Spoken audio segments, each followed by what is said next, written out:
मित्रों नमस्कार, मैं रमन कुमार आपके अपने चैनल में स्वागत करता हूं।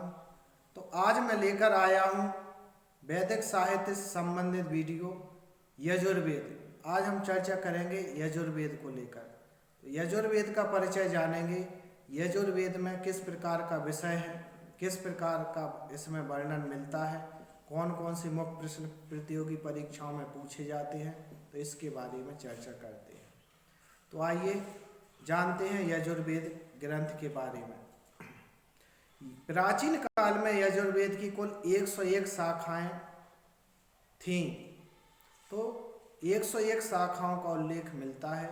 इसके दो रूप हैं, यानी इसके दो भागों में विभाजित किया गया है।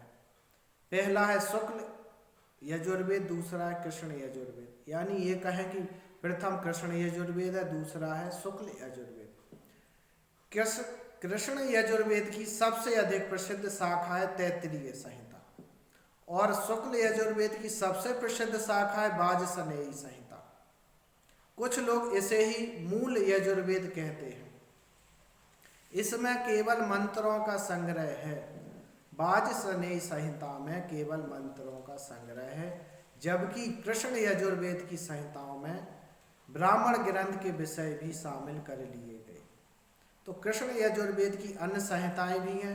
तो कृष्ण यजुर्वेद की अन्य संहिताओं में प्रमुख है मैत्रायणी, काठक, कपिस्थल आदि। इनका प्रचार दक्षिण भारत में अधिक हुआ है। यजुर्वेद अनुष्ठान विषयक संहिता है। यजुर्वेद का प्रमुख विषय है अनुष्ठान विषयक मंत्र। यज्ञ में अध्वर्यु के द्वारा जो मंत्रों का प्रयोग किया गया है, इन्हीं मंत्रों का संग्रह यजुर्वेद में किया गया है। तो यज्ञों में जो मंत्रों का प्रयोग किया जाता है, इन्हीं मंत्रों का संग्रह यजुर्वेद में है। कृष्ण यजुर्वेद में इन मंत्रों के विषय में भी चर्चाएं हैं, किंतु शुक्ल यजुर्वेद में इनकी चर्चाएं नहीं पाई जाती हैं। शुक्ल यजुर्वेद 40 अध्याय हैं, जिनमें विविध यज्ञों से संबंधित मंत्र संकलित किए गए हैं। इन प्रमुख यज्ञों में है दर्श पूर्णमास यज्ञ, अग्निहोत्र यज्ञ, चातुर्मास यज्ञ, सोमयाग, वाजपेय यज्ञ, राजसूय यज्ञ, श्रोत्रामणि यज्ञ और अश्वमेध आदि। तो इन प्रमुख यज्ञों से संबंधित मंत्रों का संकलन है और इनका वर्णन किया गया है। इसके 16वें अध्याय को रुद्राध्याय कहते हैं। तो यहाँ पर जो शुक्ल यजुर्वेद का जो 16वां अध्याय है, इसको रुद्राध्याय कहते हैं। इनमें रुद्र के विभिन्न रूपों को नमस्कार किया गया है। 34वें अध्याय में शिव संकल्प की प्रार्थना की गई है। तो 34वां अध्याय शिव संकल्प के मंत्र प्राप्त होते हैं। 35वें अध्याय में पितरों की प्रार्थना की गई है, और जो अंतिम अध्याय है इसमें दार्शनिक दृष्टि से यह महत्वपूर्ण है। अंतिम अध्याय जो 40वां अध्याय है, दार्शनिक दृष्टि से बहुत महत्वपूर्ण अध्याय है, क्योंकि इसमें ईश्वर को संसार का नियामक कहा गया है। यही अध्याय के कुछ परिवर्तनों के साथ ईशावास्योपनिषद के रूप में आया है। यजुर्वेद में बहुत सुंदर प्रार्थना मंत्र हैं।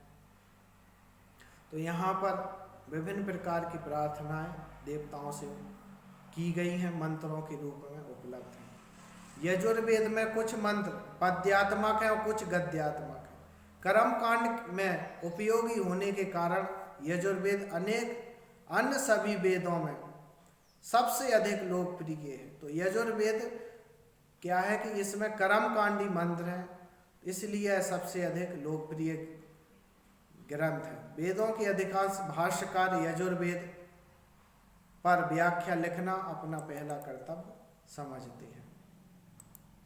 तो इस तरह से यजुर्वेद का मैंने परिचय दिया। आइए जानते हैं सामवेद का परिचय। तो सामवेद का परिचय मैं अगले वीडियो में लेकर आऊँगा। तब तक के लिए नमस्कार।